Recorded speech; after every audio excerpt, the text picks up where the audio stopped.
So speak life, when the sun won't shine and you don't know why.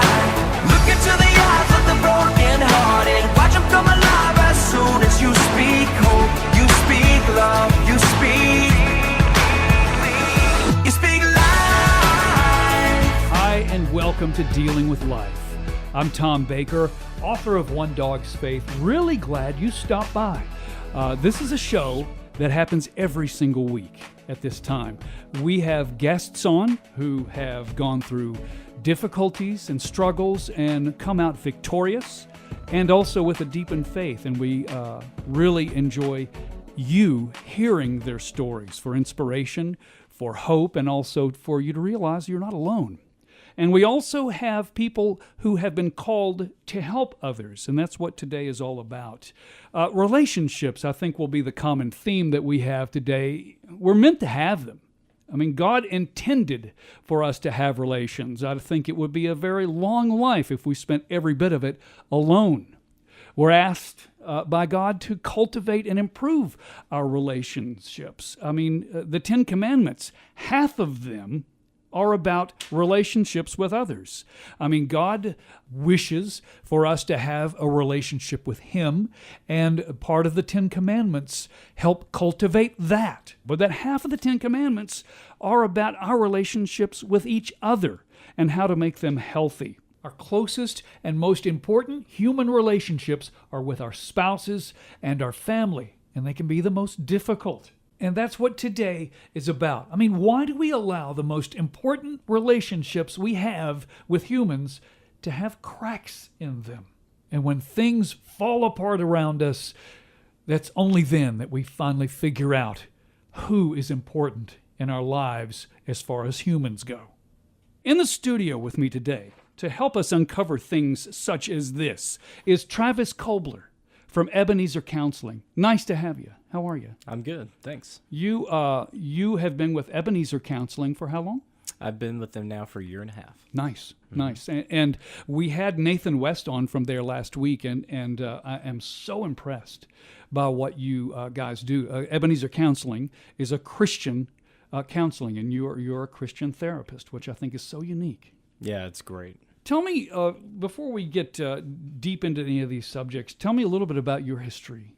What led you to this? Well, as far as counseling goes, I was in my mid-20s. I actually started my master's at Columbia International University. I was kind of in a place between jobs and trying to really figure out myself and where I wanted to go. Right. In between that and what God was calling. And I was still trying to figure that out too. You didn't have all the answers? No, far from it. None of us do. I'm just kidding. So I did a semester there, and I was going to transfer to another school in Charlotte where I was living, and I wound up getting a job, and that got put on the back burner, and that job wound up bringing me here to Knoxville. Construction related. The boom busted, and I lost my job, but I met my wife. Okay. And so I stuck around. Obviously, nice place, isn't it? Yeah, it was a good place to settle. We had met here. We didn't get married yet, but I was like, something's going on here, so I'm gonna stick around. Nice. So in between that and trying to find jobs related to my field in the construction industry was very difficult. It was zilch at that time. Yeah. It didn't matter whether it was residential, commercial, industrial. I found jobs and hopped a couple different jobs in all three different industries, and it was finally like, what is going on? It's time to reevaluate. Yeah, a lot of things. Yeah. A lot of things. And, in typical American male fashion, it's like, well, I need to have a job before I can get engaged and get married. This order thing, right? Yeah. And I was sitting with my pastor at lunch, and we were talking about my relationship with my now wife, and he's like, well, why would you deny yourself that? And it was just an amazing question, because I had a script. I was following a template. It was a little checklist. Yeah, I have to, no, I can't get married or engaged without a job. I have to do those things first, And he's like, no, you don't. Why would you? If you know this, why would you deny yourself that? Honey, I'll call you when I got a job. And I was like, Well, that just blew everything up for me. So from there, I went and got a ring, got engaged, I had applied to grad school, so I got accepted, and then I got a job. So everything happened in an order that was totally completely backwards. Yes, yeah, and Nice. God's brilliant at doing things like that to us. Yeah, we think we have it all planned out. Yeah, he's it's I always laugh and say it's this cosmic joke when we think we've got it figured out, and then he just changes the order for us, which The easiest is way beautiful. the easiest way to make God laugh is to tell him your plans. Oh yeah, absolutely. Right. So then what? What happened there? So from there, finished the program at UT and went through the clinical mental health counseling program at the University of Tennessee. Unbelievable experience. My favorite educational experience. From there, got into the field working with a company called Omni Community Health, and was doing case management, and then graduated, moved inside to outpatient and inpatient therapy. I was an outpatient therapist, and we had an IOP program for adolescents struggling with severe behavioral issues. And so I did that as well. You dove right in. Oh, yeah, head first. I'm all about the cannonball technique. Let's just get in there. From there, knew I wanted to move to Ebenezer. Just kind of to step back a second. I actually met with Dale before I even applied to grad school. The owner of Ebenezer. Yes, Counseling. Dale Berry, owner of Ebenezer. And I was just like, it was a real quick meeting because I sat down. I was like, okay, how do I do this? And he's like, do you have a master's? I was like, no. He goes, you have to have that. I was like, okay. Be back in a week. Yeah, that's where I'll start. It was it was almost like our pre-interview. So you had your sights on them the whole time. I did. Wow. Yeah, this is what I wanted to do. I felt very strongly about it. I felt God was calling me that direction. And so I was like, I want to check this thing out. Okay. So it was funny when I went through the interview process with him, and when we finally met, we're face to face, and we're in our interview. Towards the end, I was like, I don't know if you remember this, but about 5 years ago, we had about a 10-minute conversation, and I had come here to ask you how I do this, and he's like, I vaguely remember that. And I was like, yeah, it's kind of like our pre-interview 5 years ago. The prequel. That's right. Yeah. So here we are full circle, and it was just a very, very cool experience. It was, even just through the interview processing, was just a very, very cool It experience. sounds like a God thing. Yeah, it's one of these days I'm going to have to sit down and kind of write this out. I've talked to some people about this process in my journey. I use some of these examples when I'm doing like career counseling or people who are struggling with work and trusting. This is in my bio on the Ebenezer website, counseling website, but faith and our journeys in that.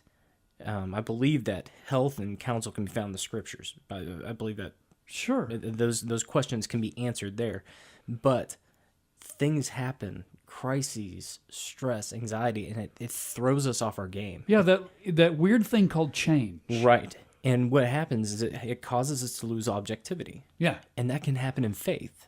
Oh, totally. Sometimes that's the first thing to be questioned or to waver. Yeah, absolutely. Yeah. And so when that happens, counseling can be a great place to find help and healing for our overall state of wellness. Totally agree. And so that's kind of that's where I kind of hang my hat. That's kind of what I believe. That's kind of what is inside of me and what makes me do what I do. Yeah. So yeah, it's very apparent. Yeah. I totally remember when I was going through a major struggle.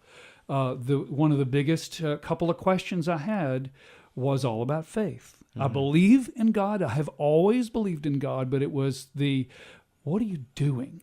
Mm-hmm. Why me, of course? That's the big question. But also, maybe I ran out of blessings. Maybe he's mad at me. Maybe he's just overlooking. He's just going to let me flounder for a while. And none of those are true. But you start thinking that when you're in the midst of a storm. Sure, and then you start feeling it. Yeah. So thoughts lead to feelings, which then lead to behaviors, and all of a sudden we're way off track. Yeah. And it can happen fast. Absolutely. But I think one of the most difficult things is going it alone. I remember as things got darker for me, my like a horse with blinders on, you just get tighter and tighter, and all you can focus on is the struggle. And you don't see, and you don't want to talk about it because you're embarrassed. You don't want to anybody else to deal with it and burden them, but that's why you're there. You're there to help people talk about it. Yeah, our field of view just gets very narrow. The more stress and the more anxious or depressed or whatever ailment or whatever it is that's pressing down on you, our field of view just gets tighter, like you said, tighter and tighter and tighter, much more narrow. And because we get thrown off. So all we can do is fixate on what's in front of us. We're just we're reeling. Yeah. We're reeling, and we're trying to just hold on to any one thing. Unfortunately, life doesn't go that route. Yeah. It's not usually just one thing. We can do that for a little while, but eventually the pieces will fall. And we're fixated on fixing it. Yeah. When there may be other things that have to happen before you can work on fixing it. Right. Yeah. So, in your eyes, real quickly, before we get in deep to this, but what's the difference? Because you've been on both sides of the track. What's the difference between a Christian counselor and a therapist and a therapist? When it comes to kind of our ethical body as counselors go, we were very big about not pushing our beliefs or our feelings or our spirituality on any of our clients, because it's not about us. It's about our clients. Sure. And where they're at. And we have an ethical body that helps govern that. Our beliefs are not to be put on them, and we work and we train to try to separate those out. Trying to take a key component of somebody like faith or spirituality and completely say, okay, just put that aside. Separate that from yourself. Well, that's an intricate piece. That's part of them. Of the fabric who makes us. Yeah. Whatever religion you come from, it's going to be a key cog.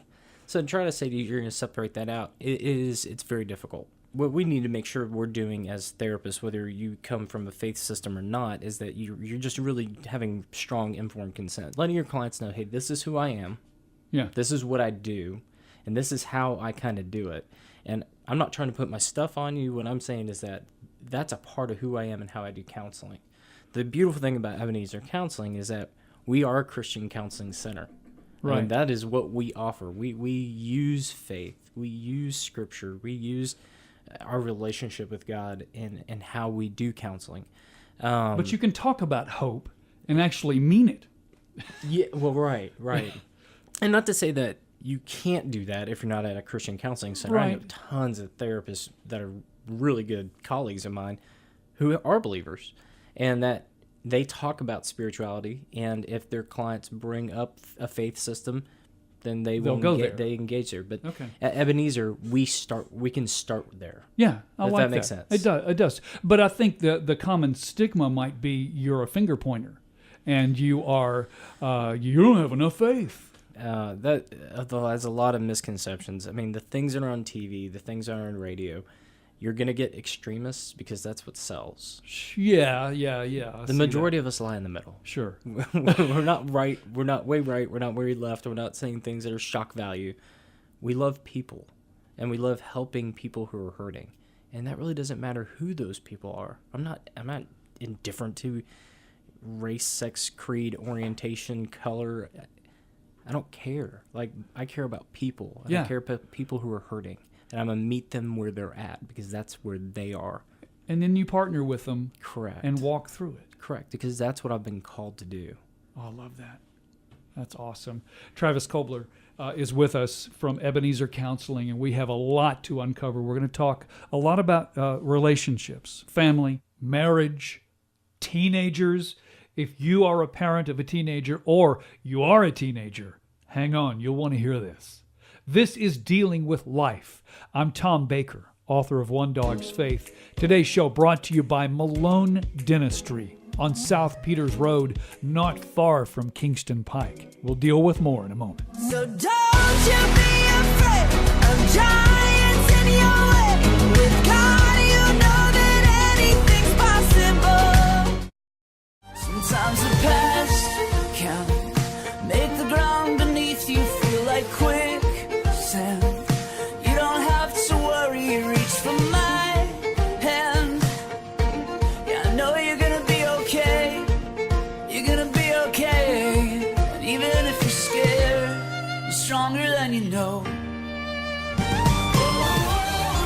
You're listening to Dealing with Life. I'm glad you stopped in. I'm Tom Baker, author of One Dog's Faith, a book about life, faith, and worry through the eyes of a dog. And Dealing with Life this week is brought to you by Malone Dentistry. Malone Dentistry, a family and restorative dentistry. They do everything. If you were a little nervous about going to the dentist, totally understandable. I have been, but I feel comfortable there. They treat you like a member of their own family. And they also have all of the latest equipment and a lot of the diagnostic tools. And it's not just to charge you more, it's to see what's going on behind the lips. I mean, they care, and they have a plan that they can develop for your mouth to keep your teeth where they belong. That's important. That's important to me, and I'm sure that's important to you. I've been a patient of theirs for 20 years, and that's how long they've been around. I was one of their first, and I'm so happy that I have a relationship with them, because they treat you like family. KnoxvilleSmiles.com. That's Malone Dentistry. We're talking about relationships today. And, there's nothing other than your relationship with God more important than your relationship with your family and your kids. In the studio with me today is Travis Kobler from Ebenezer Counseling. Tell me, Travis, first of all, before we dive into the family thing, what is your basic expertise? I know you on the website it lists quite a few. What's your thing? So I'm technically what you would consider a generalist. I see anything from ages 12 and up. Okay. All sorts of ranges of disorders, anxiety, depression, trauma, stress-related, career, family, individual. I would say that covers a lot of territory. It does. In fact, when I was kind of figuring those things out, it was hard to narrow in, because when I was working with Omni, we saw whatever came through the door, from 2 to 102. Whatever walked in the door, we saw. Okay. But that's a lot of hats you got to carry. It is. When you're developing as a therapist, you get a very wide range of the spectrum of disorders that are out there. Right. It helps broaden you as a therapist, for sure. But I'm sure you also, in that process, you said, well, I think I'm better at this. And that's exactly right. So the broader I got, and the more I had learned and I understood, I started kind of developing a niche, or seeing something that I was better at, or just really enjoyed, kind of passionate about. Okay. Adolescents, I love working with adolescents, 12 to 18, the dynamics of relationship at adolescents, whether it's peer-to-peer or adolescent to parent. I also love young adults who kind of doing self-exploration. Who am I in the context of this world? Yeah, I'm out from under the roof and out from my parents' rules. Now what? Exactly. And that can be daunting. And so I love working with that population. And then also couples. My real passion is the dynamics around relationships. Okay. Whether that's I'm alone trying to figure out what it means to relate to others, whether it's trying to fit in, peer-to-peer, child to parent, parent to parent. So I love working with my couples, premarital. I do that. Yeah, I would say, I bet you're very good at premarital counseling. Yeah, I hope so. Yeah. When you add all those dynamics into it, you can fuel questions. Well, that and being married now for 5 years, I have a little bit of experience. Yeah. So I've been on both sides of the wedding day. Okay. And I talk about important. that a lot. That is big, because there are differences on the other side of the wedding day. Well, I think maybe that's where we start. Okay. Because premarital counseling, goodness, there couldn't be too many things more important. Because when you're choosing the mate for your life, and I know a lot of people don't look at marriage that way anymore, but that's what it is. Mm-hmm. And that's a promise to God. I'm going to stick around. I'm going to deal with this person for the rest of my life. And you can say that again. Deal with this person for the rest of my life. There you go. Or have them deal with you. Yeah. Because we all bring our own junk into our relationship. So you're marrying junk. Yeah. No matter how beautiful. So I think, one, for the person to take the step to do premarital counseling, what areas do you try to have them look at? Well, I often say this. I say this a lot, both in individual counseling. I say this a lot in couples counseling. And this is just my platform for what I believe in marriage and what that means. It's outside of faith, outside of whether you've been called to God, wherever you land on that side of the coin, whether you believe you were called or whether you chose Him. It doesn't matter. You're in the family. So it's like whether you're elect or you choose, I don't care. Yeah. You're in. Yeah. Outside of that, Yeah. I mean, yeah. outside of a faith system, Yeah. Okay. who you choose to marry is the greatest single decision we get this side of heaven. How about that? There's no greater decision you're going to make than who you choose as your spouse.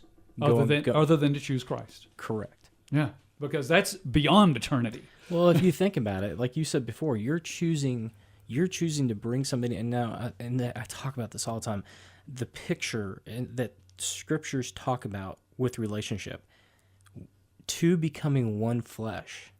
I mean, you're literally grafting. It's this spiritual surgery of grafting two people together. Wow. And you're going to choose to do life, create life for the rest of life. You're going to change jobs. I mean, the average, when I was a little bit younger, I think the average career was you would change careers 5 times. And now it's, I don't know, 20? like 20. Yeah. So, I mean, that's pretty fickle. Yeah. Relationships, you can move, you can change churches, you can go here, you can go there. All these things change, but you will go at it with that person Together. forever. Yes. Together. And if you do it right, I mean, the whole idea of a helpmate, and this goes both ways, is that I have areas of strength that build her up. She has areas of strength that build me up, and we're better together than we ever were apart.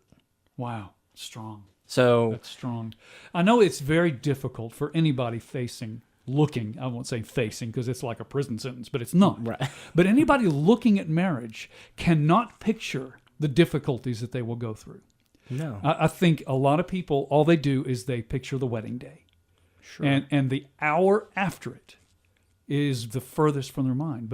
But having gone through, I've gone through one divorce, which is, I wouldn't recommend that to my worst enemy. Mm-hmm. No matter what happened, it's difficult. Mm-hmm.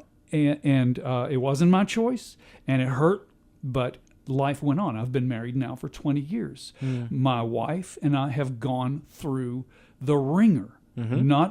not against each other, through obstacles, through struggles. And I could not imagine going through what I've gone through with anyone else. Mm. And I couldn't, I imagine in your position as a premarital counselor, how do you tell somebody you're going to face stuff? Everybody does. Mm-hmm. Can you do it together? Mm-hmm. I mean, yeah, I think the idea is really bringing that objectivity to the session and going, guys, due to experience, that's the one thing as we get older, we have that younger people just don't have. It's not that they're not smart. They just haven't faced it yet. They don't have the clock hours. Like, we put in the time. We've been there. We've gone through the stuff. The scars and wounds that come with time when you experience adversity, crises together. I mean, they don't have it. Right. And so it's like coming from this is what wisdom is. You will face storms, both individually, and they will affect you collectively. And how will you manage that together? Wow. I remember one time I was in a very difficult place, and I was just down on me. I was a failure. I basically looked at my wife and said, why are you even here? Why haven't you left me? I'm not worth sticking around. And she looked at me and said, I'm not going anywhere. Mm-hmm. And it takes a very strong mate to do that, to say, I'm fighting this with you. Mm-hmm. And whatever happens, we're doing it together. Mm-hmm. And that, to me, is what marriage is all about. Mm-hmm. Yeah, it's the whole, like I said, it's two becoming one flesh. And those vows, better for worse, rich or poor, sickness and health. And those are opposites. Yeah. I mean, it seems like people separate over the silliest of things. And some of them, I just don't love them anymore. Oh, that stuff, yeah. That's hard. What do you do with that? Well, love, has different forms.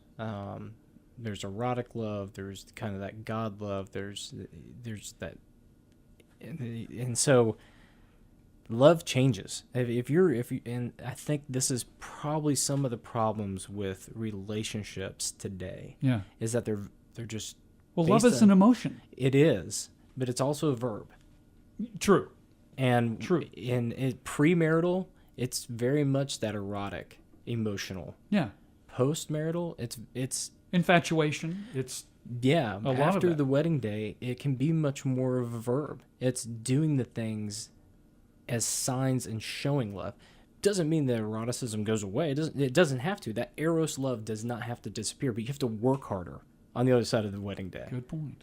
I mean, it's different than when you're dating and it's exciting. You don't live together, this, that, and other. Now, you're around each other all the time. You've come together and you're around each other all the time. Sometimes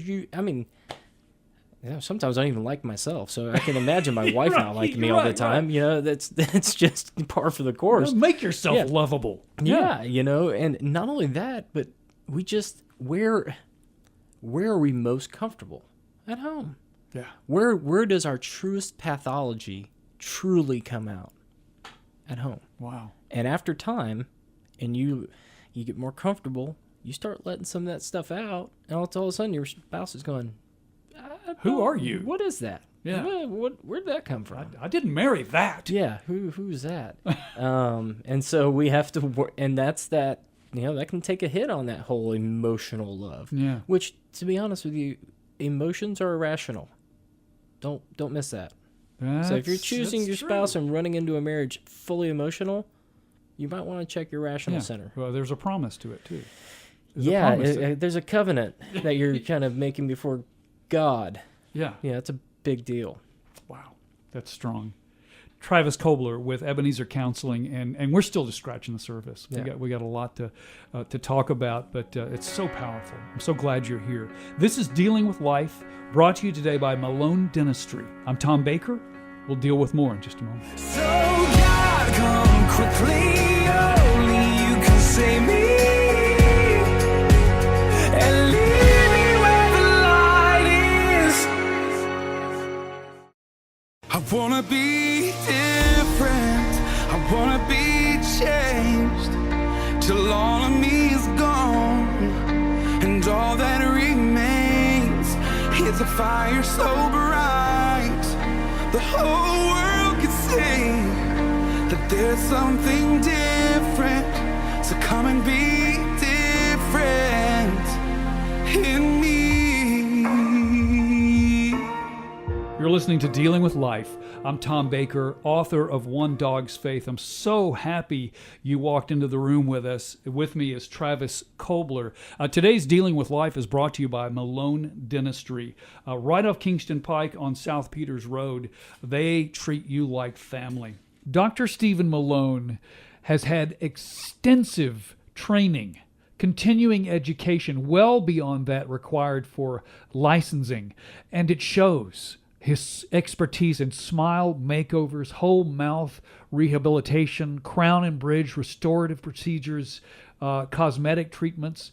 He even does root canals and dental implants right there. Invisalign, straightening, TMJ therapy. He and his staff of 15 do what it takes to make your experience the best possible. Malone Dentistry. KnoxvilleSmiles.com, right off Kingston Pike on South Peters Road. Travis is from Ebenezer Counseling, Christian counseling service, which I'm so fascinated by what you do and the people you are helping. It's just, it's powerful, it's inspiring, and I want listeners to understand that there's a place to go where people are God-centered. They don't force their faith on you. You don't force your faith on people, but you use it as a base. Mm-hmm. It's a good starting point, and you work alongside people. Travis told us earlier one of his specialties, one of his areas of expertise is relationships with parents, with couples, and also with children. And I think that's what really sparked my interest, is because I've got two teenage daughters. I have a 10-year-old who is working toward that teen thing real quickly, but 2 teenage daughters, and I know a lot of people listening can relate. That can be challenging. Oh, yeah. What is, in your estimation, what is the thing that you try to repair or deal with most as far as parent-teen relations?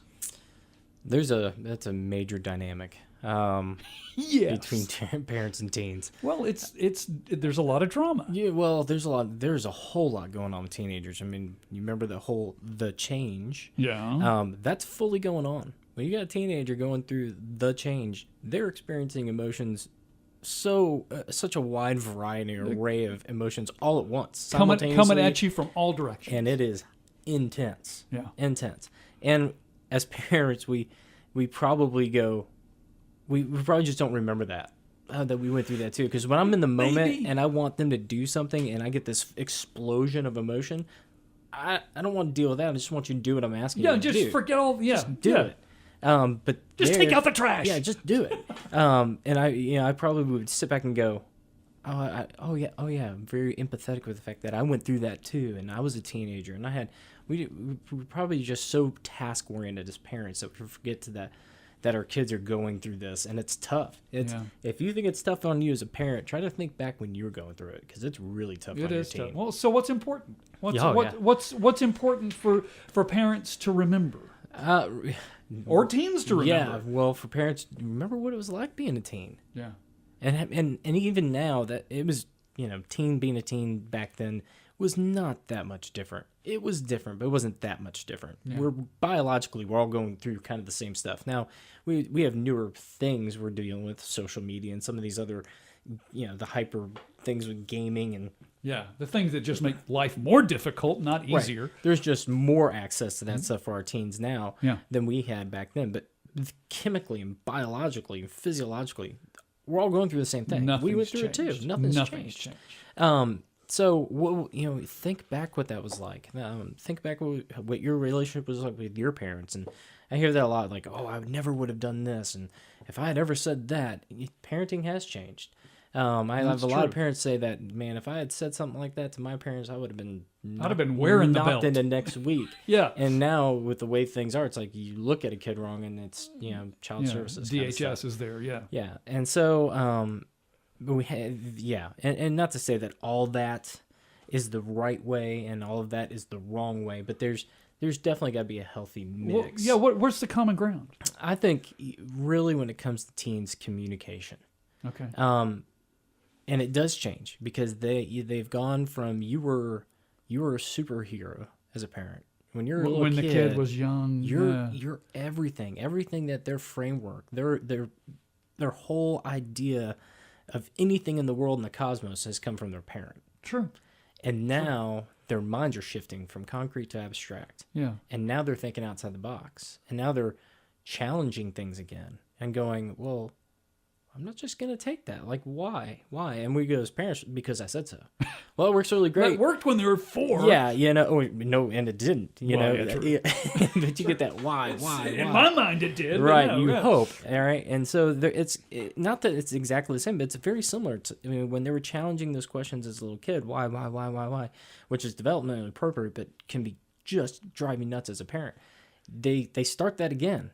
And as parents, we're like, man, we've already been through this. Yeah. We don't need to do this Well, again. they were using it to learn things before. And they're using it again to learn things now. Right. But we are just like, you're older now. You should just know better. And it's, well, I don't have to tell you why. maybe they do, but they're growing. They're taking all these new skills and they're challenging things and they're trying to think and trying to expand and trying to understand.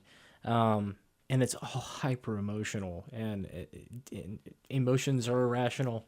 Well, When you're emotional, you're irrational, and it's so difficult to look at as a parent because you look at the bigger picture. This is going to help you later in life to understand responsibility and respect. yeah, and we get that as parents. That's our platform now.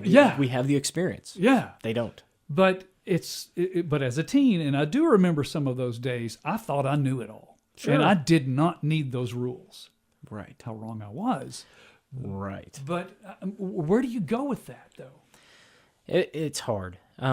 Communication, understanding your teen, and because it's all about group identity. So they're in this really challenging place where they are trying to identify with groups, and that's very developmentally appropriate. Yeah. They are supposed to be grouping. You want to know a lot about your kid? Watch who they're hanging out with. I agree with that. You may even learn more about your kid about who they're hanging out with. Then you have to ask yourself, well, why are they hanging out with them? Well, because they're looking for a place of acceptance.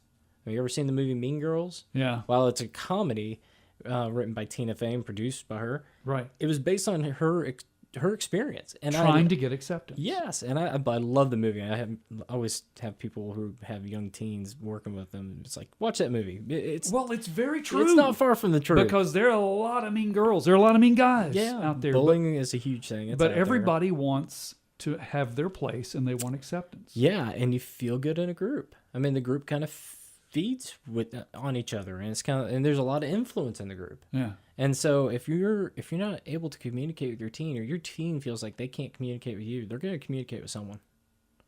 Yeah, that's true. They're going to find somebody to talk to.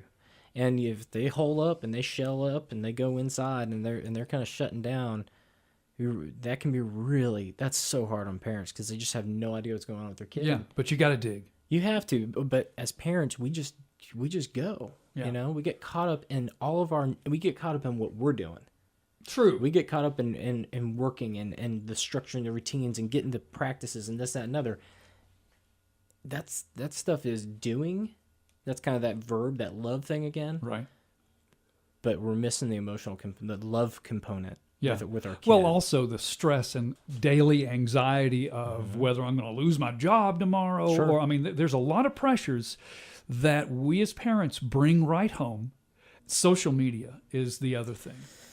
Yeah, that's a big deal today. It is, and I despise it for most parts. I mean, it's nice for kids to communicate and to develop friends that they probably couldn't have otherwise from other schools and whatnot. But they center on the likes, and they center on everybody smiling. What's wrong with me? And what problems do you see from social media? It's just the range of influence. Because of social media and because of smartphones and all this other stuff, kids just have more access to being influenced. Okay. And so if I'm a parent and I want my kid, I have a way of living my life, I want to be the main influence. But they have just access to influences just like you said earlier, like wildfire, just by the push of a button. I can go to this app. I can do this thing. I can like this. I can Instagram that. Yeah. I can share this. And it's just exposure. It's just overexposure, and it's unfortunate that there's just so many more mediums now for kids to kind of, for whatever reason, whether they're good or they're bad, whether it's bullying or if it's being friends, there's just so much more influence. Right. And it's really, really difficult. Would you recommend? I mean, I think I know this answer, but I want to hear your answer. Do you recommend limiting phone usage, social media usage? Because kids can go on through the night if you allow them. They'll go on till 3 or 4 in the morning, just trying to dig and see what their friends are up to. Well, and you know this, that just everybody has a different personality. So some personalities you probably need to restrict it, and then some you need to be very much first. You need to be monitoring it. Yeah, I totally agree. Restriction, that is per kid basis. That makes sense. You know what I mean? Some are going to be a little... I thought you were going to say 11 o'clock every night. Well, and I mean, sometimes that's not good enough. Sometimes I know you have to take the phone away because they won't listen. Yeah. So like I said, some you have to restrict. Some you have to really, really put parameters and boundaries around, especially kids who struggle with boundaries or self-esteem issues. You're really going to have to help them with that because they're developing those and they don't have it yet. So you really got to help them with that. But you have to be monitoring. I think that's probably the most important. Yeah. You got to know what's going on. And in ways, it sounds, some kids will say, that's my privacy. But in ways, we have more access to them than ever before. Oh, yeah. If we monitor, if we understand. And as parents, I think you have to. Absolutely. I mean, it is their privacy, but you know what? Until 18, it's my responsibility. Exactly. You're still under my roof. That's right. And it's my phone. Yeah. It's the whole... My kids hate when I say that. Oh, it does. They lose this concept that it's a privilege, not a right. And it's not. But teenagers are just so privileged. That Well, it's yeah, like it's they just true. think everything is their right, and That's it's like true. no, it's a privilege. But I know it doesn't feel that way, but it really is. Travis Kobler with Ebenezer Counseling. You do wonderful work there, and I know you help a lot of people. We'll talk a little more with you in a second, partly about how to get a hold of you, but also about making our job our identity. That's big. This is Dealing with Life. Today brought to you by Malone Dentistry on South Peters Road, just south of Kingston Pike. KnoxvilleSmiles.com. This is Dealing with Life. I'm Tom Baker. We'll deal with more in a moment. Come here to move. Come here to see. Come here to do whatever you would ask of me. God help me. When love broke through, you found me in the darkness, wandering through the desert. I was a hopeless fool. Now I'm hopelessly devoted. My chains are broken. You're listening to Dealing with Life. I'm Tom Baker, author of One Dog's Faith. In the studio with me today has been Travis Kobler from Ebenezer Counseling, and we've talked, had a great discussion about not only family issues, but also parent-teen issues. One thing I know you're also an expert in, Travis, is job transition, and usually that ends up being job loss. But tell me, I know you deal with job-related issues a lot with your clients and people that you help. What's the common theme? What's the problem that you think is facing people? Well, a lot of things with career and personality. I do a lot of stuff, especially with individuals who are kind of seeking or searching, trying to figure out who they are and what that means for work. So I do some personality stuff that helps kind of people identify or kind of figure out where their strengths are. That's And their great. likenesses, things that they like and what they want based on personality, where they could find jobs or career fields with people who have had similar successes. But really, we identify. I mean, it's our identity and what we do. It like becomes our identity. Yeah. It's not who are you, it's what do you do? What Hey, do you- how you doing? What's your name? And that's- What do you do? It's the next question. What do Our you do? society is so, and that was what was so difficult to me when I had issues. Is I identified so much with my job. When it faltered, I was a failure. Right. We take it on as our personality, like it's our badge of honor. Yeah. And if it falters, we do. Well, it's because we spend so much time as we become adults and we're working 48 plus hours and maybe even more, 80 hours a week, whatever it is, depending on what you do. It becomes who you are. We spend more time doing that when we do with our family and we're at home. Which is our more important job, is Right. home. Right. But we don't see the income, and we don't see the success and Right. the promotions. And I can't get promoted as a dad. I'm already a dad. Right. but yeah, our identity can be crushed, and its priorities, I'm sure. And it is, like you said before, it's like the one way that we really measure success. You know, it really measured success as being a great husband or a great parent or great father, great mother. It's really, and that is what we do. It's who we are, but it's really society measures us and our successes by what we did, what we do, and how we're doing it. Yeah, and that's more in career the related. grand scheme. That means only so much. Right. You've got to keep faith at the top of it, and you've got to Right. keep your relationships with your family and your spouse. Thank you so much for being here. Absolutely. Travis, again, is with Ebenezer Counseling. Tell us how, one, you get a hold of Ebenezer Counseling. A couple different ways. You can find us on Ebenezer Counseling Services or EbenezerCounseling.com. Okay. From there, there's a tab that just has therapists, and it'll bring up we have 28 different therapists Yeah, there you're now. you're chock full. Yeah, we of got a them. lot. Then everybody, I say counseling is like Baskin Robbins. It's 31 flavors. and nobody does it exactly the same, and not everybody likes vanilla. Well, so if yeah, you don't but like I mean, vanilla, but you get along and can help certain people, and Yeah. others can help other. right, Yeah. and somebody may be a better fit for something. And I don't always see myself as just a counselor. I see myself sometimes as a conduit. If I'm not the right person, I will work really hard to get you to the right Okay. one. Which is I wouldn't see a lot of people doing that. Yeah, And I mean, other- that's more of the calling part to Yeah. it. You can go to, like I said, EbenezerCounseling.com. You can also find me on Psychology Today. Really? You can look at my name on Psychology Today. It's a great website if you're trying to find a therapist. It's got a legend on the left-hand side that populates all sorts of different kind of things, modalities, insurance. It really is a nice website. And then you could just call Ebenezer as well. You can just say, hey, I've got some questions for Travis. Can you put me through to his extension? And when I can, I'll get back to you. Awesome. So- Awesome. You seem so passionate about this, and it's definitely a calling, I can tell. God, really, that's probably one of the most amazing things about the whole experience of going through school and everything else. Anything that could have been a potential roadblock, he moved it out of the way. I really felt no snags. Every door I thought about trying to attempt, it was opened. Wow. And I was just, I'm gonna, I don't know if this is gonna work, but I'm gonna do this. I'm gonna go for it. And the door was just opened.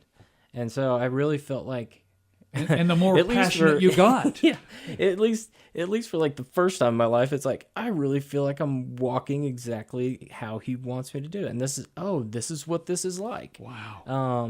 What a satisfying feeling. Pretty amazing experience. It is. That's awesome. So Thanks so much for being here, and thank you for sharing your wisdom and what you've been called to do and helping other people. Travis Kobler, Absolutely. thank you so much. thank you very much. This is Dealing with Life. I'm Tom Baker. We do this every single week at this time.